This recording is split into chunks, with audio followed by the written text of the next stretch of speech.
Anbe Shivamayam Satye Ma Parashivam Om Namaha Shivaya.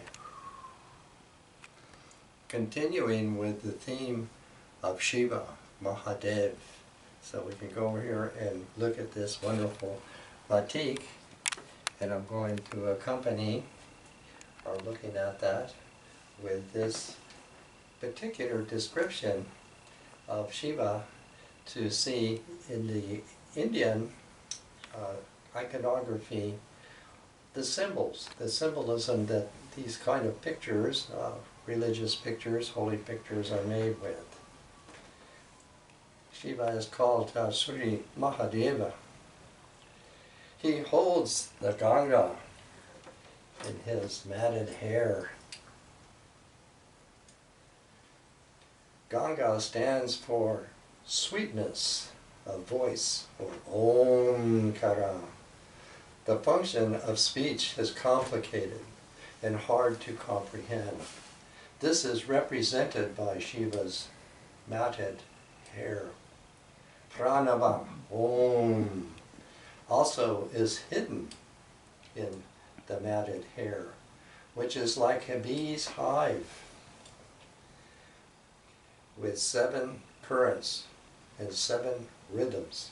Further, Shiva's head is decorated by what's called Arta Madra. That means half male, half female, which links together the Nada, Bindu, and Kala, sound, potency, and measure. And he is covered by serpents. Ahi, Valaya. The expression of speech is the life principle. Pranava, Om. The serpent is Ahi, and it is the whole alphabet from A to Ha. And so that is the evolution of the differentiated from the undifferentiated. The life principle moves in a wave pattern. Shiva is Viru Bhaksha, controller of what is disharmony. The crescent, Rasu, and Mriga, the deer is way over here, you don't have to go. The deer which suggests inquiry into the goal of life, Ishta. His hand gestures are Vara, meaning boon, and Abhaya, hope. These together bring discord into concord. Shiva's 3 eyes stand for sun, moon, and fire. His 3rd eye in his forehead means the inner vision in which revealed knowledge is embodied and shines forth like lightning flashes, boom, boom. Now Claudia is going to sing a chant for us. Om Sumritu Sapajam Sakalavasutaya Kimapitan Mahaishvaryam Lila Janakujagata Kunda Parashor Shritinam Sarvasvam Sukritoma Tamartum Samanasam Sutasan Te Shivam Nakshimaya Tu. Om.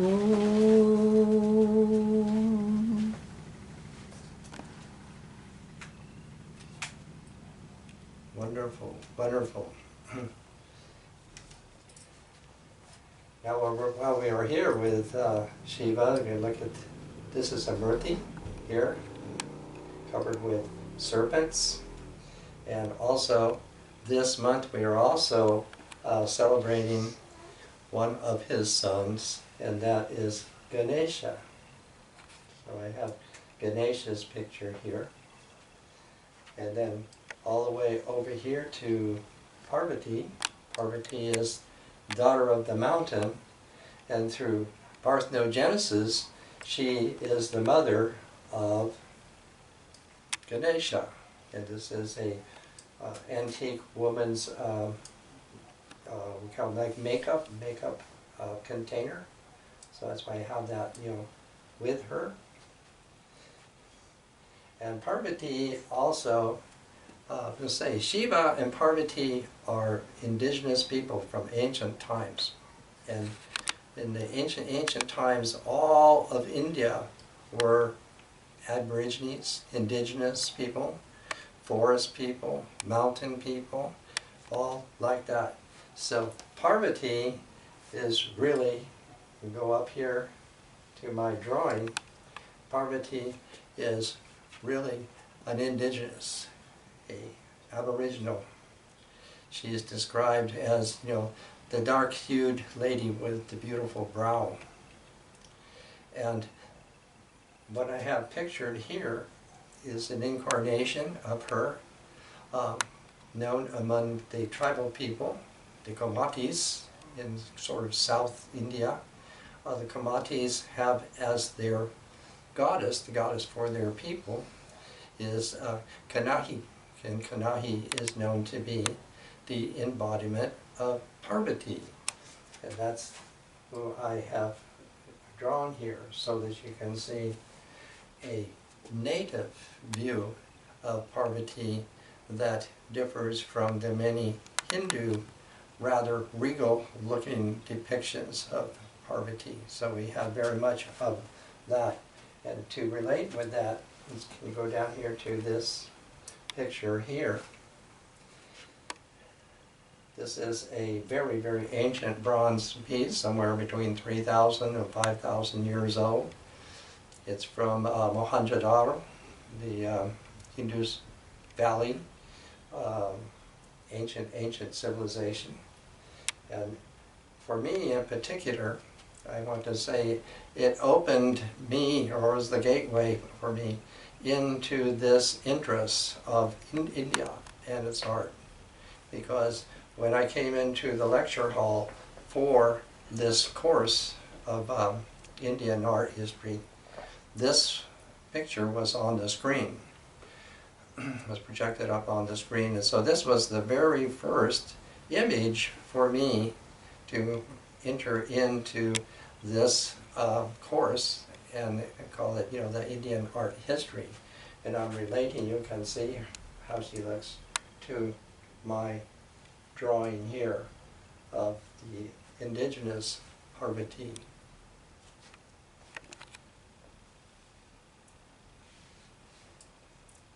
Down here with Shiva, here's a tiger.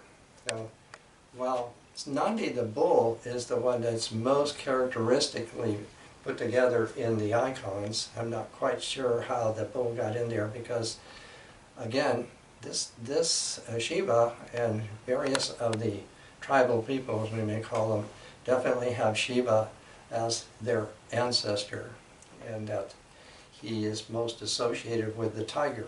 The people in the country are much more familiar with the tiger, and the tiger is very much a part of Shiva. He's sitting here, even in this icon, sitting there, you see a tiger's head. He has a son, Skanda. Now, Skanda is also a serpent. He's a snake man, like that. But he fell in love with one of these women, these, you could say, Aboriginal maiden, like that. And so to win her interest, he transformed himself into the tiger. That's why I have the tiger here also. These ancient people were very, very adept at transformations, so we can have that tiger there. And while down here, here's a monkey, and the monkey is like the guardian to the shrine. So all these things that I have here, they are sacred things. While I had done some talks on the Mediterranean, all of the woman's culture of the Mediterranean has vanished. There's nothing left there. But in India, all of these things are still living. This is still a living culture, and all the things that I have here are still alive, incumbent in cultures of India. So the monkey here is also guarding all of that. And also very characteristic, along with the Shiva culture, we have this, what we were calling the Shiva Linga. This is the Shiva Linga here, you know, with the Tripura. These marks, there's a red mark of Bindu, and what this is really ascendant. It's like a little tiny musical scale for Om. So it's an ascendant there. And right here next to it, this is a different kind of linga. This is a svabhuva linga, meaning a stone that hasn't been, you know, shaped like others for, you know, the living. All rocks, all stones in India, as once were in Native America, are alive. And the spirit is asleep in the stone until the eyes appear on the stone, and now the stone is awake. So that's who I have here. And down here in front of this, these are two, you know, tiny, you know, replicas, obviously, of sandals, paduka. What they mean here in this context, these are the footprints of Shiva. And these footprints are put on a drawing of a lotus, like a lotus flower. And now, when the bamboo is laid across it, now it gives Shiva, or the spirit of Shiva, the direction into the hut of Parvati, the goddess. And so that symbolizes the lotus and the bamboo and the footprints of Shiva as the two coming together. The serpent is ubiquitous in India. Universal in its scope and import, the snake energy of the sacred appears in recognition and reverence most intensely in India. And here, this image here, this is Manasa. She is queen of all snakes, of all serpents. And she also has, this is the Nagg Mani. This is the serpent jewel. And this is what she gives to somebody. It gives their creativity. It's also good for curing snake bites or preventing snake bites. So that's Nagg. Nagg is the usual name for the serpent people, for Manasa, the Nagg queen here. And for that, I have over here my drawing. This is my drawing for this serpent power, so you can kind of focus on that. Many regions have seen the evolution of snake-centered cults, but nowhere else has the identification of serpentine essence with erotic quest of serpent power, with self-realization through communion with the divine, achieved comparable subtlety and grandeur to engender a perception and interpretation of the human personal relation with the transcendent. Nowhere else has the snake mask of the deity so closely coincided with the countenance of the sacred and served the native so directly as to guide its revelation. And in Native America, pretty much all of these things were once here. In the Cherokee, we still have Uktena. Uktena is the native, the main serpent, and in the eye of Uktena is the Lunsi, the crystal eye, as we call it. So in Cherokee, the snake, the serpent energy still reigns here. So you know, I have here is the cobra, also with the Ilinga. And here is a portrait head, for Shiva. Balances here. And then I want to go up here to this. This is my drawing here. Let me hold this up just for a second. You can see this. Now this is, the standard icon. And generally speaking, in India, the people who have, the cults, and, there are many, definitely require a certain kind of standardization. You want whoever it is to look like who you expect it to look like. And so this is a standard of Shiva with all his attributes. But I, being an artist, am not exactly bound by that, but I am definitely open to the inspirations. And so I have this drawing here. Ardhamatra, they have statues and pictures of Shiva physically, literally looking like one half is a woman and one half is a man, one breast, no breast, and all of that. This is all dependent on the reading of the word Ardha. Ardha does mean half, but in this context, the etymology for Ardha is actually breed. Breed. And breed means to grow and to expand. In other words, I'm saying that Shiva, and along with the linga, these are energies. And even in Cherokee, when we're saying spirit, we mean that. We mean that these are energy points, or places where the energy has stopped for a moment.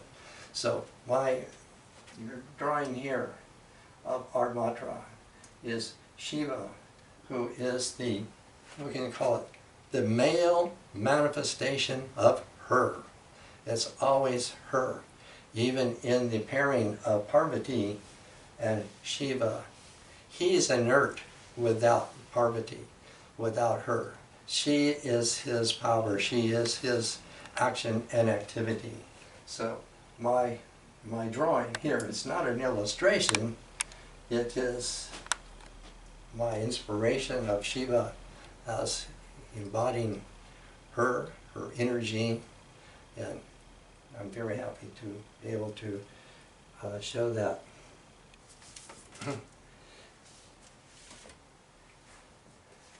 Now this past Thursday was noted as the birthday of Mary Oliver. Mary Oliver has not too long ago passed away, but we still honor her, and especially in honor of her, I definitely have a poem for her, of hers, that's right. And this poem is titled Black Snakes. Suddenly, there I was on the warm rocks. Fear, like a mallet slung against metal. It was that sudden, that loud, though in truth there was no sound, only the rough wing of fright rushing through our bodies.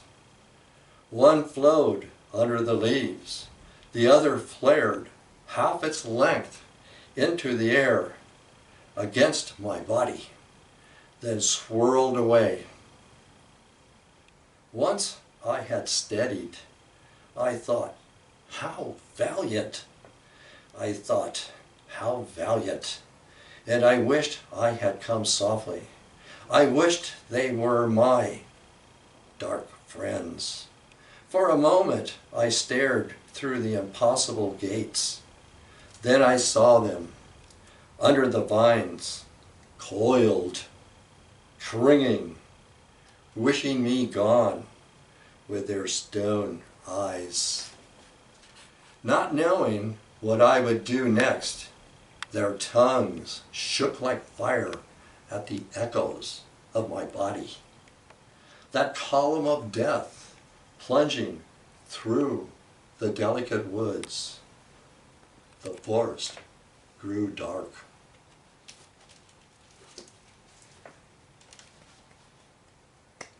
Ave Shivamayam Satyema Parshivam.